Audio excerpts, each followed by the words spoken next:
Hello everyone, welcome to Minute Coding with Miguel Parada. Today we are going over the if and else statement in Java.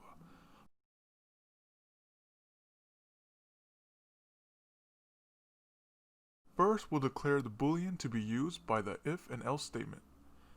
Please feel free to use a different type if you like.